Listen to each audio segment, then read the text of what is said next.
सावित्री, बहुत बरसों बाद हमारे घर इतनी बड़ी खुशी आई है और मैं इस खुशी के मौके को इतनी आसानी से नहीं जाने दूंगा। मैं इस मौके को एक उत्सव की तरह मनाना चाहता हूँ। आसपास के सभी गांवों में ये पता चल जाना चाहिए कि मेरे घर बेटा पैदा हुआ है।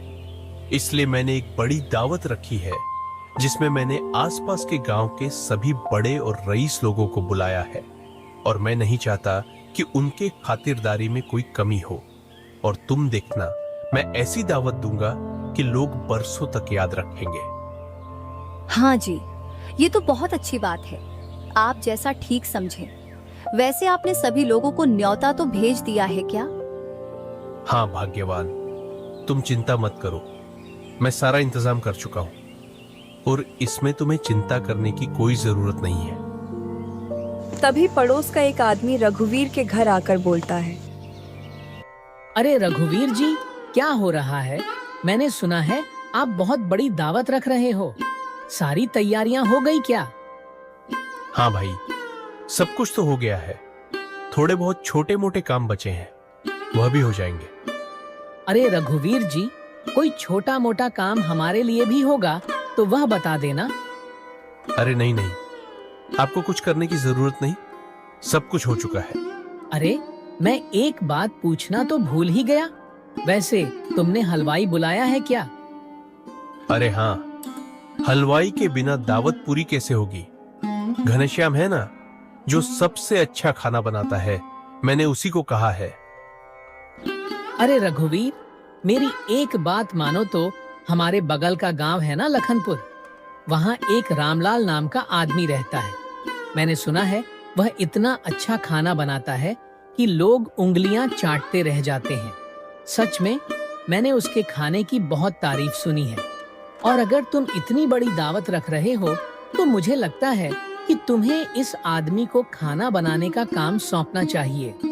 वह तुम्हारी दावत में 4 चांद लगा देगा। अरे तुम सच कह रहे हो क्या? और तुमने ये पहले क्यों नहीं कहा? मैं घनश्याम को पहले ही कह चुका हूँ, लेकिन तुम इतना कह रहे हो तो मैं घनश्याम को मना कर देता हूँ और एक बार लखनपुर जाकर रामलाल से मिलकर आता हूँ। रामलाल अपने बेटे मोहन के साथ लखनपुर नाम के एक गांव में रहता था। मोहन की माँ बचपन में ही गुजर गई थी।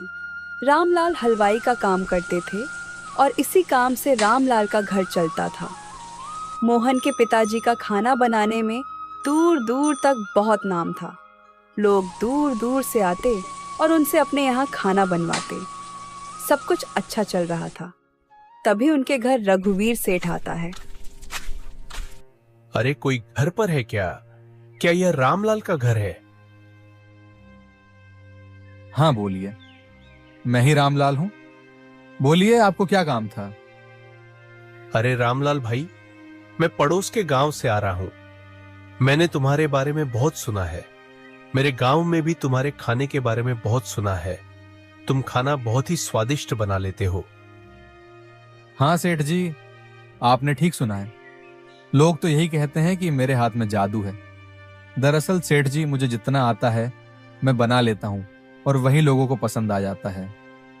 अरे भाई, मैं बहुत दूर से आया हूं और चलते चलते काफी समय भी हो गया, जिससे मुझे भूख भी लगी है। तो मैं चाहता हूं कि तुम थोड़ा खाना बनाकर मुझे चखा दो।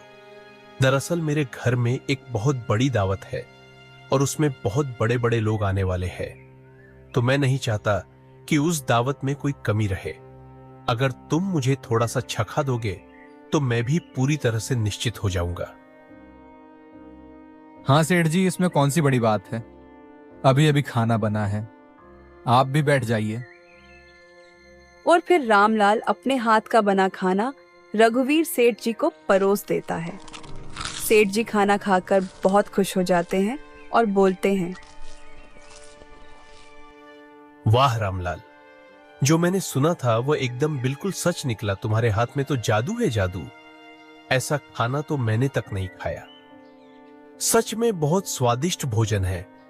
दावत में अगर लोगों को यह ऐसा खाना मिल जाएगा तो वो बहुत खुश हो जाएंगे। मैं चाहता हूं कि तुम अगले सोमवार को मेरे घर दावत में खाना बनाओगे उसके लिए मैं तुम्हें जितने तुम पैसे मांगोगे उतने देने के लिए तैयार हूं। बस तुम मना मत करना। बहुत बड़े बड़े लोग आने वाले हैं और मैं चाहता हूं कि तुम ही उस दावत में खाना बनाओ। अच्छा ठीक है सेठ जी, आप मुझ पर भरोसा रखिए। आपकी दावत में खाना मैं ही बनाऊंगा। आप निश्चिंत होकर जाइए। फिर रघुवीर सेठ अपने घर आ जाते हैं और एक आदमी को बुलाकर कहते हैं, सुनो घनश्याम, तुम्हें खाना बनाने की कोई जरूरत नहीं है। उसके लिए हमने दूसरे आदमी को रख लिया है, तो उस दिन तुम मत आना। साहब, आपने ऐसा क्यों किया? मुझसे कोई गलती हो गई क्या? नहीं नहीं, तुमसे कोई गलती नहीं हुई है। हां, तुम भी अच्छा खाना बनाते हो, लेकिन तुम तो जानते हो ये दावत मेरे लिए बहुत खास है और बहुत बड़े बड़े लोग आने वाले हैं। तो मैंने वह पड़ोस के गांव के रामलाल को ही बोला है। मैंने उसके बारे में बहुत सुना है। और सुना क्या, मैं तो उससे मिलकर आ रहा हूं और उसके हाथ का खाना खाकर आ रहा हूं। बहुत ही स्वादिष्ट लगा मुझे, इसलिए मैंने उसे दावत का खाना बनाने के लिए बुलाया है। ठीक है साहब, मैं चलता हूं, जैसी आपकी मर्जी। घनश्याम वहां से गुस्से में चला जाता है। कुछ दिन बीत जाते हैं और वह दिन आ जाता है। रामलाल सेठ जी के घर जाकर दावत वाला खाना बनाता है और फिर अपने घर की ओर निकल जाता है। दूसरे ही दिन सेठ रघुवीर रामलाल के घर आता है और बोलता है, अरे रामलाल, घर पे हो क्या? बाहर आओ। हाँ बोलिए सेठ जी। ये लो तुम्हारे पैसे। तुमने तो कमाल कर दिया। जितने भी मेहमान आए थे सब खाने की तारीफ करते थक नहीं रहे थे। तुम्हारी वजह से आज मेरा भी नाम बड़ा हो गया। अगली बार मेरे घर कोई भी किसी भी प्रकार का कोई भी समारोह रहेगा या फिर कोई दावत रहेगी तो मैं तुम्हें ही बुलाने आऊंगा। हाँ सेठ जी, आप जब चाहे आ सकते हैं। और फिर वह सेठ वहां से इतना कहकर चला जाता है। इस रामलाल की वजह से आज मेरे पेट पर लात पड़ी है। कितना अच्छा मौका था, कितनी बड़ी दावत थी, काफी पैसे भी मिलने वाले थे, लेकिन उस रामलाल की वजह से सब कुछ चौपट हो गया।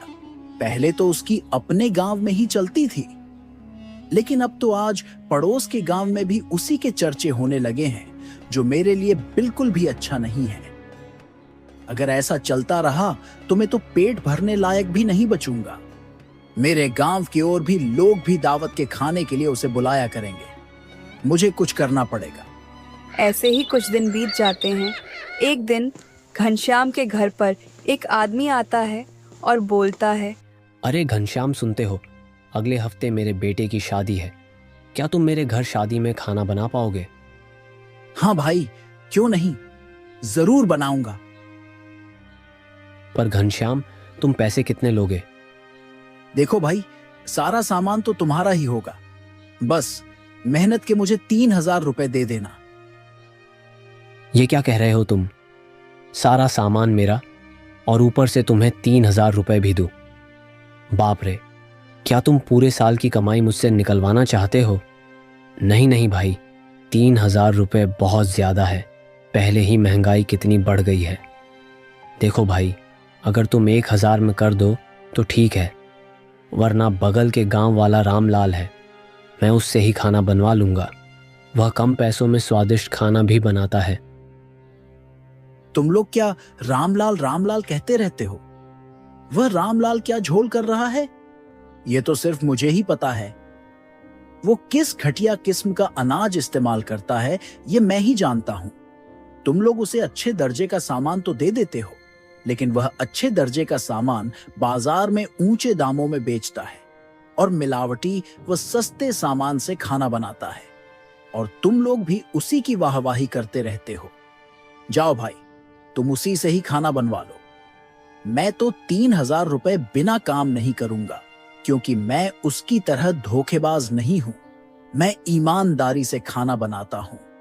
जो सामान तुम देते हो पूरा इस्तेमाल करता हूं। ये तुम क्या बोलते जा रहे हो भाई? बिल्कुल सच कह रहा हूं। इसलिए तो वह बहुत कम दाम में भी हाँ कर देता है, और तुम लोग अपने पैसे बचाने के चक्कर में लोगों की जान से खिलवाड़ करते हो और अपने मेहमानों को मिलावटी खाना खिलाते हो।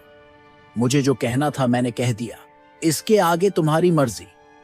ठीक है भाई, मैं सोच कर बताता हूँ। आदमी के जाने के बाद घनश्याम सोचता है, मैंने रामलाल के खिलाफ उसे भड़का तो दिया है। लगता है इतना सब सुनने के बाद तो वह रामलाल को खाना बनाने के लिए नहीं बोलेगा, मुझे ही बोलेगा, क्योंकि इसके पास और कोई रास्ता भी नहीं है। लेकिन इतने से काम नहीं चलेगा। मुझे इस आग को और लोगों में भी भड़काना होगा, ताकि सारे लोग रामलाल के खिलाफ हो जाएं और कोई उसे दावत में खाना बनाने के लिए ना बुलाए। कुछ दिन ऐसे ही बीत जाते हैं। घनश्याम सोचता है, कमाल है, वह आदमी अभी तक मुझे आर्डर देने नहीं आया। मैं तो उसे उस घनश्याम के खिलाफ अच्छा खासा भड़का आया था। उसको तो अभी तक मेरे पास आ जाना चाहिए था, क्योंकि कल ही उनके घर दावत है। एक काम करता हूं, मैं ही उनके घर जाकर देखता हूं। इतना सोचकर घनश्याम उस आदमी के घर जाकर बोलता है, अरे भाई, मैं तुम्हारा कब से इंतजार कर रहा था। तुम आए ही नहीं, इसलिए मैं ही आ गया। वैसे तुमने सब सामान तो लाकर रखा है ना? वह क्या है ना, मुझे भी थोड़ी तैयारी करनी पड़ती है, और कल ही दावत है तो आज रात से ही मुझे तैयारी करनी होगी। माफ करना घनश्याम भाई, वह क्या है ना कि मेरी पत्नी की बहुत इच्छा थी कि शादी में रामलाल ही खाना बनाए। वैसे मैं तो उसे बहुत समझाने की कोशिश की, लेकिन वह नहीं मानी। अब रामलाल के नाम के चर्चे ही इतने हैं कि उसके बिना तो गांव में किसी का समारोह पूरा ही नहीं होता। यह सुनकर घनश्याम को बहुत गुस्सा आता है और वह गुस्से से पैर पटकते हुए वहां से चला जाता है। घर जाकर सोचता है, ये कैसे हो सकता है? मेरे इतना भड़काने के बाद भी उसने रामलाल को ही चुना। मुझे तो लगा था अब वह उसका नाम ही नहीं लेगा, लेकिन यह तो मामला उल्टा पड़ गया। मुझे इस रामलाल का कुछ पक्का बंदोबस्त करना होगा। ऐसे काम नहीं चलेगा। आने दो उसे इसी दावत में, बहुत शौक है ना खाना बनाने का। इसी दावत में उसकी इज्जत की धज्जियां ना उड़ाई तो मेरा नाम भी घनश्याम नहीं। फिर दूसरे दिन रामलाल उस आदमी के घर खाना बनाने के लिए आता है। घनश्याम मौका देखते ही अनाज को मिलावटी अनाज से बदल देता है और अच्छा वाला अनाज कहीं छुपा देता है। फिर सीधे उस आदमी के पास जाकर बोलता है, अरे घनश्याम, तुम यहाँ क्या कर रहे हो? मैं आपको सच्चाई दिखाने के लिए आया हूं। आपने मेरी बात पर भरोसा नहीं किया था ना? मैंने आपको कितना समझाने की कोशिश की, फिर भी आप नहीं माने। इसलिए मुझे लगा जब तक आप अपनी आंखों से देखेंगे नहीं, तब तक आपको क्या, किसी को भी भरोसा नहीं होगा। आप चलिए मेरे साथ। घनश्याम उन सेठ जी को रामलाल के पास लेकर जाता है और बोलता है, देखिए सेठ जी, यह अनाज देखिए। क्या ये वही अनाज है जो आप लेके आए थे? इसमें आपको कीड़े दिखाई दे रहे होंगे। और यह सब्जियां भी देखिए, यह भी तो सड़ी हुई हैं। ऐसी सब्जियां और ऐसा अनाज वह इस्तेमाल करता है, और आपका दिया हुआ अनाज इसने दूसरी ओर रखा है, जिसे एक बाद में बेच देगा। यह क्या है रामलाल? तुम ऐसी सड़ी गली सब्जियां और ऐसा खराब अनाज हमें खिला रहे हो? तुम्हें शर्म आनी चाहिए। मैं तुम्हें इतना अच्छा अनाज और सब्जियां लाकर दी और तुमने यह सब किया। मैंने तुम पर कितना भरोसा किया था। घनश्याम ने मुझे बहुत बहुत समझाया था कि मैं तुमसे खाना ना बनवाऊं, लेकिन फिर भी मैंने इसकी एक बात नहीं सुनी और तुम्हें अपने घर खाना बनाने के लिए लेकर आया, और तुम ये सब कर रहे हो। नहीं नहीं सेठ जी, यह सब झूठ है और इस सामान का मुझे कुछ नहीं पता। मैं तो अभी यहाँ आया ही हूँ। यह सामान यहाँ कैसे आया मुझे नहीं पता। झूठ मत बोलो। तुम इतना भोला बनने की कोशिश मत करो। तुम्हें सब पता है और अब पकड़े गए हो तो बहाने कर रहे हो। नहीं सेठ जी, यह सब झूठ है। यह सामान यहाँ कैसे आया मुझे सच में नहीं पता। मैंने कभी ऐसा सामान इस्तेमाल नहीं किया। मैं बहुत ईमानदारी से खाना बनाता हूँ।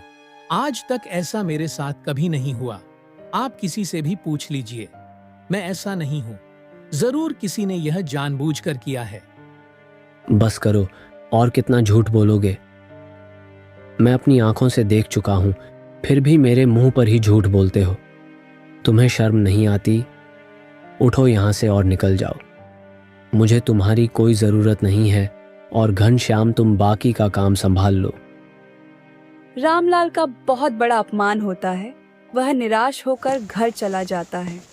पिताजी को निराश देखा उसका बेटा मोहन बोलता है। क्या बात है पिताजी, बोलिए ना। और आपकी आंखों में आंसू क्यों हैं? जरूर कोई बड़ी बात हुई है, मुझे बताइए ना पिताजी। रामलाल सारी बातें मोहन को बताता है। उसे इस बात का बहुत बड़ा सदमा लगता है। पिताजी, आप चिंता मत कीजिए। मैं जानता हूं कि आज तक आपने ईमानदारी से काम किया है, कभी किसी के साथ कोई बेईमानी नहीं की। ये सब उस घनश्याम ने ही किया होगा। मैं उसे छोड़ूंगा नहीं। इस बात का बदला मैं जरूर लूंगा। आप बिल्कुल चिंता मत कीजिए, और इससे आपकी जो खोई हुई इज्जत है, मैं उसे वापस लाकर रहूंगा। और उसके अगले ही दिन सुबह मोहन रामलाल को उठाने आता है। पिताजी, आप अब तक सो रहे हैं? उठिए, सुबह हो गई है। आप तो इतनी देर तक कभी नहीं सोते। आज आपको क्या हुआ है? आपकी तबीयत ठीक नहीं है क्या? उठिए ना पिताजी, कुछ तो बोलिए। मोहन अपने पिताजी को उठाने की बहुत कोशिश करता है, लेकिन रामलाल कुछ भी नहीं बोलता। मोहन ये देखकर घबरा जाता है और भागकर अपने चाचा को बुलाकर लाता है। चाचा देखकर चौंक जाते हैं और आंखों में आंसू आ जाते हैं। अरे मोहन बेटा, तुम्हारे पिताजी अब इस दुनिया में नहीं रहे। ये क्या अनर्थ हो गया? हे भगवान, तूने मेरा भाई मुझसे छीन लिया। उसने तेरा क्या बिगाड़ा था? यह सुनकर मोहन जोर जोर से रोने लगता है। रामलाल के गुजरने के बाद अब मोहन बिल्कुल अकेला पड़ जाता है। उसके चाचा उसे बोलते हैं, मोहन बेटा, तुम कुछ दिनों के लिए मेरे घर चलो। तेरा अकेलापन भी दूर हो जाएगा। यहाँ रहेगा तो तुझे तेरे पिताजी की बहुत याद आएगी। मोहन अपने चाचा की बात मान लेता है और उनके घर रहने चला जाता है। कुछ दिन ऐसे ही बीत जाते हैं। फिर एक दिन चाची चाचा से बोलती है, अजी सुनते हो जी, कब तक हम आपके भाई के लड़के को ऐसे ही पालते रहेंगे? कुछ काम धंधा तो करता नहीं है, और गांव भर में भी इनकी इतनी बदनामी हो चुकी है कि कोई इसे काम देने के लिए भी तैयार नहीं। ऐसा कब तक चलेगा? मुफ्त में घर बैठे सिर्फ रोटियां तोड़ता है। आप इसका कुछ कीजिए। अरे मूर्ख कहीं की, तुम्हारी अक्ल क्या घुटनों में है? अगर मैं उसे यहाँ लेकर आया हूँ तो उसके पीछे जरूर कुछ ना कुछ वजह होगी ना। मैं उसे ऐसे ही यहाँ नहीं लेकर आया। उसमें हमारा ही फायदा है। फायदा? कौन सा फायदा? मुझे तो इसमें हमारा नुकसान ही नजर आ रहा है। हमारे घर का राशन खत्म हो रहा है। और क्या? तुम बस अपना काम करो। तुम्हें ज्यादा सोचने की कुछ जरूरत नहीं है। मैंने सोच लिया है मुझे क्या करना है। तुम बस अपने काम पर ध्यान दो। दूसरे दिन चाचा मोहन से बोलता है, बेटा, मैं बहुत परेशान हूँ। समझ नहीं आ रहा क्या करूं। ऐसा लग रहा है कि आत्महत्या ही कर लूं। मेरे पास अब कोई और रास्ता भी नहीं बचा है। क्या बात है चाचा जी, आप बहुत परेशान लग रहे हो, और आप ऐसी बातें क्यों कर रहे हो?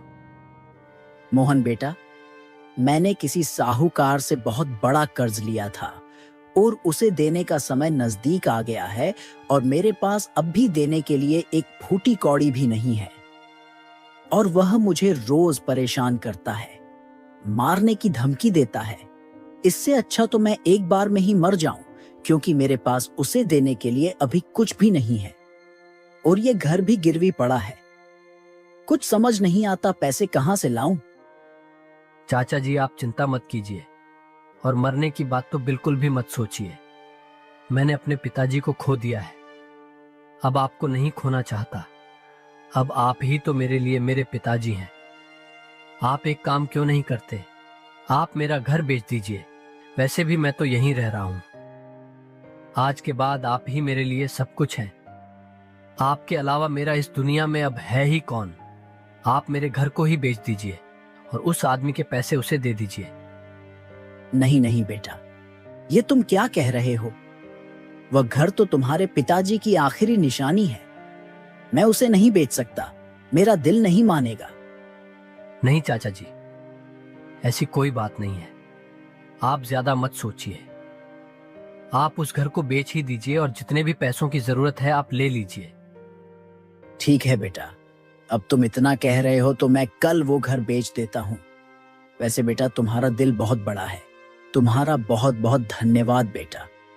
अगर आज तुम नहीं होते तो पता नहीं, मैं तो आत्महत्या करने की ही सोच रहा था।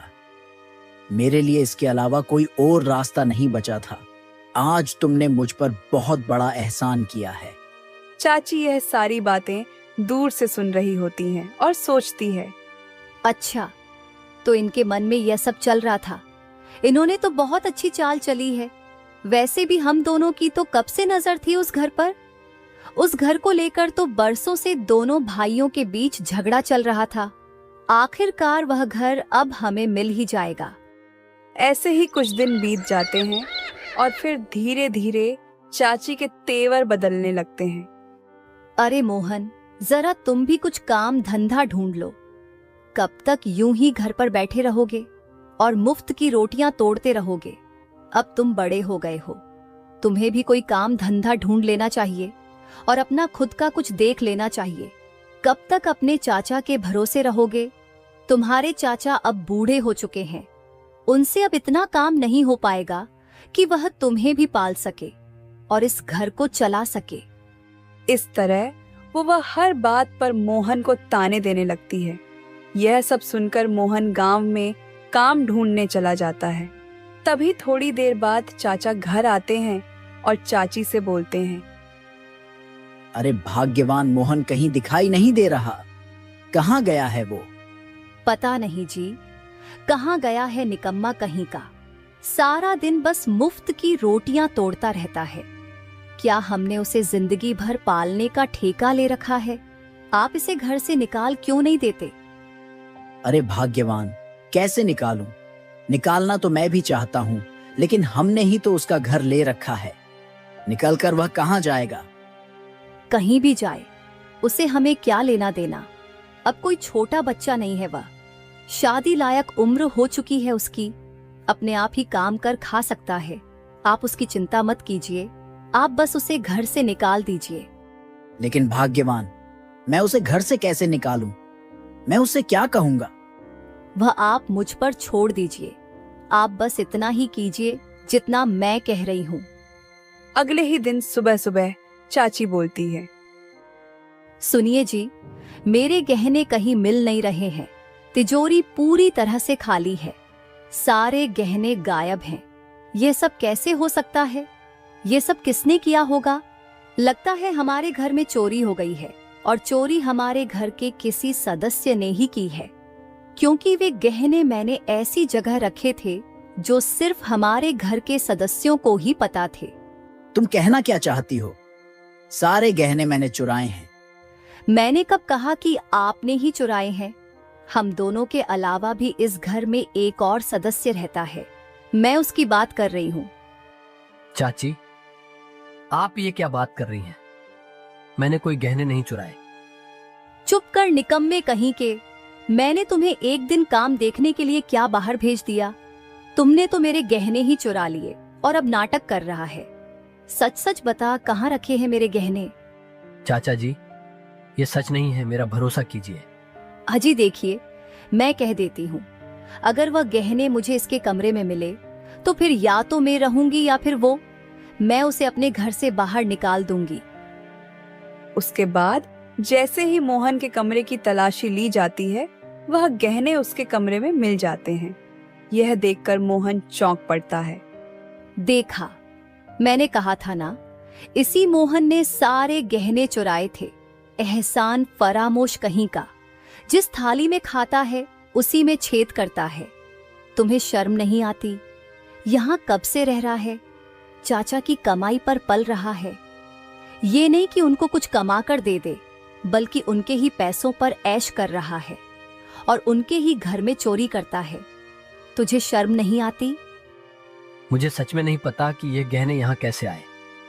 मैं तो अभी अभी बाहर से आया हूँ। इतना बनने की जरूरत नहीं है, सबूत सबके सामने है। तुमने ही चोरी की है और ऊपर से झूठ बोल रहे हो। चलो निकल जाओ मेरे घर से। हमने तुम्हारे ऊपर बहुत एहसान कर लिए और तुम्हारी एहसान फरामोशी भी देख ली। मेरे घर में अब तेरे लिए कोई जगह नहीं। अभी के अभी निकल जा यहां से और आइंदा यहां आने की कोशिश भी मत करना। जैसा बाप वैसा ही बेटा। इतना सुनने के बाद मोहन वहां से चला जाता है और गांव से बाहर जंगल में एक झोपड़ी बनाकर रहने लगता है। वह सोचता है, हे भगवान, कैसी किस्मत है मेरी। पहले तो तुमने मेरे पिताजी को मुझसे छीन लिया, ऊपर से मुझे क्या क्या दिन दिखा रहा है। ये कैसी दुनिया है, ये कैसे लोग हैं। ईमानदारी का तो जमाना ही नहीं रहा। मेरे पिताजी ने जिंदगी भर ईमानदारी से काम किया, लेकिन उन्हें क्या मिला। और आज मेरे चाचा ने मुझ पर झूठा इल्जाम लगाकर मुझे घर से बाहर निकाल दिया। शायद वह मुझे इस घर में रखना ही नहीं चाहते थे, इसलिए उन्होंने ऐसा किया और बड़ी चालाकी से मेरा घर भी मुझसे छीन लिया। मेरे बारे में एक बार भी नहीं सोचा कि मैं कहाँ जाऊंगा, कहाँ रहूंगा। मेरे पिताजी क्या गुजरे, ये लोग भी इस बात का फायदा उठाने लगे। आज मेरे पिताजी जिंदा होते तो ये सब नहीं होता। मोहन बहुत निराश होकर बैठा होता है। तभी एक बहुत बड़ा व्यापारी वहां से गुजर रहा था। मोहन को इस तरह बैठा देख के बोलता है, अरे बेटा, थोड़ा पानी मिलेगा क्या? बहुत प्यास लगी है। हाँ साहब, क्यों नहीं, आप रुकिए, मैं अभी आपके लिए पानी लेकर आता हूँ। मोहन उन साहब को पानी दे देता है। फिर वह साहब मोहन से बोलते हैं, तुम्हारा बहुत बहुत धन्यवाद बेटा। वह क्या है ना, मैं इसी रास्ते से शहर की ओर जा रहा था। अचानक से मेरी गाड़ी यहीं आकर बंद हो गई। मेरा ड्राइवर मैकेनिक को बुलाने गया है। बहुत देर हो गई, अभी तक नहीं आया और मुझे बहुत प्यास लग रही थी। तुम्हारी झोपड़ी देखी तो मैं यहीं आ गया। वैसे बेटा, तुम्हारे घर से तो बहुत अच्छी स्वादिष्ट खाने की महक आ रही है। अगर तुम बुरा ना मानो तो क्या तुम मुझे कुछ खाने को दे सकते हो? मुझे भूख भी बहुत लगी है। पता नहीं मेरा ड्राइवर कब लौटेगा। जी साहब, आप चिंता मत कीजिए, मैं आपके लिए खाने के लिए कुछ लेकर आता हूँ। दरअसल आज मैंने लड्डू बनाए थे, ये उसी की खुशबू है। और फिर मोहन उन्हें लड्डू खाने के लिए दे देता है। खाने के बाद वह साहब बोलते हैं, वाह भाई, इतने स्वादिष्ट लड्डू। मैं तो अपनी जिंदगी में इतने स्वादिष्ट लड्डू नहीं खाए। दरअसल मेरे खुद के बहुत सारे बड़े बड़े होटल हैं, लेकिन यह स्वाद मेरे किसी भी होटल में नहीं है जो तुम्हारे हाथों में है। सच में आज तो यह लड्डू खाकर मेरा दिल खुश हो गया। वैसे तुमने बताया नहीं, तुम अकेले यहाँ क्या कर रहे हो? तुम किसके साथ रहते हो? फिर मोहन उन्हें सारी बातें बताता है। यह सुनकर वह साहब बोला, यह तो बहुत बुरा हुआ तुम्हारे साथ। अगर मैं तुम्हें एक बात कहूं तो मानोगे? हाँ साहब, बोलिए, क्या बात है? शायद ईश्वर ने आज मुझे इसीलिए यहाँ भेजा है। शायद इसीलिए तुम्हारी झोपड़ी के बगल में मेरी गाड़ी खराब हुई है। ईश्वर चाहता है कि मैं तुम्हें अपने साथ लेकर जाऊं, क्योंकि मुझे तुम्हारी जरूरत है और तुम्हें मेरी, क्योंकि तुम्हें काम की जरूरत है और मुझे अच्छे स्वाद की, जो कि तुम्हारे हाथों में है। अगर तुम मेरे साथ चलोगे तो हम दोनों का काम बन जाएगा और मैं तुम्हें बहुत अच्छे पैसे भी दूंगा। मोहन यह सुनकर बहुत खुश होता है और उन सेठ के साथ शहर में आ जाता है। कुछ दिन ऐसे ही बीत जाते हैं। एक दिन सेठ मोहन को बुलाता है और बोलता है, अरे मोहन, जब से तुम आए हो मेरा तो नसीब ही खुल गया है। इतना मुनाफा मुझे आज तक नहीं हुआ। जो अब हो रहा है, यह सब तुम्हारी वजह से हो रहा है। लोग तुम्हारे हाथ से बने पकवानों के दीवाने होते जा रहे हैं। तुम्हारे हाथों में तो सच में जादू है। मैं आज तुम्हें एक बहुत बड़ी खुशखबरी देने जा रहा हूं, जो सुनकर तुम बहुत खुश हो जाओगे। आज मैं तुम्हें मुनाफे के 40% का हिस्सेदार बनाता हूं। मोहन ये सुन बहुत ज्यादा खुश हो जाता है और मन ही मन अपने पिताजी को याद करते हुए कहता है, सच में पिताजी, ये सब आपकी वजह से हुआ है। अगर आप आज जिंदा होते तो बहुत खुश हो जाते, क्योंकि आज आपकी वजह से ही मैं इस जगह पर पहुंच पाया हूं। इधर मोहन की चाची की तबीयत बहुत ज्यादा खराब हो जाती है। उसके इलाज के चलते उनकी सारी धन संपत्ति खत्म हो जाती है और कुछ दिनों में एक दिन उसी गांव में मोहन बहुत बड़ी जगह खरीद लेता है। इसी खुशी में गांव में दावत का आयोजन किया जाता है, जिसमें मोहन जानबूझकर घनश्याम को खाना बनाने के लिए बुलाता है। जब घनश्याम खाना बना रहा होता है, तभी मौका देखकर मोहन वहां जाकर उसके साथ वही करता है जो घनश्याम ने उसके पिता रामलाल के साथ किया था। और फिर मोहन घनश्याम से कहता है, ये क्या है घनश्याम, तुम किस तरह से खाना बना रहे हो? इतना गंदा सामान मैंने तो तुम्हें बहुत अच्छी गुणवत्ता का सामान दिया था, वह भी ऊंचे दर्जे का दिया था, तो इतना घटिया सामान यहाँ तक कैसे आया? और मैंने जो तुम्हें सामान दिया था वह कहाँ पर है? इसका मतलब तुम इस घटिया अनाज का खाना बनाकर हमें खिलाने वाले थे।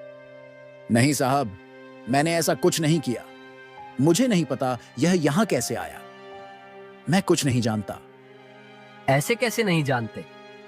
याद करो, सालों पहले रामलाल ने भी ऐसा ही किया था। जब रामलाल ऐसा कर सकता है तो तुम क्यों नहीं कर सकते? अरे नहीं साहब, रामलाल ने ऐसा कुछ नहीं किया था, वह तो मैंने ही। बोलो बोलो, चुप क्यों हो गए? आखिर सच तुम्हारी जुबान पर आ ही गया ना। सच सच बताओ, उस दिन क्या हुआ था और तुमने रामलाल के साथ ऐसा क्यों किया? मुझे माफ कर दो साहब, मैं सब सच सच बताता हूं। और मोहन को घनश्याम सारी बातें बताता है और अपनी गलती मानते हुए माफी मांगता है। ये सुनकर मोहन बोलता है, तुम्हें जरा भी शर्म नहीं आई? तुम्हारी इस हरकत की वजह से मैंने अपने पिताजी को खो दिया। तुम जानते हो मैं कौन हूं?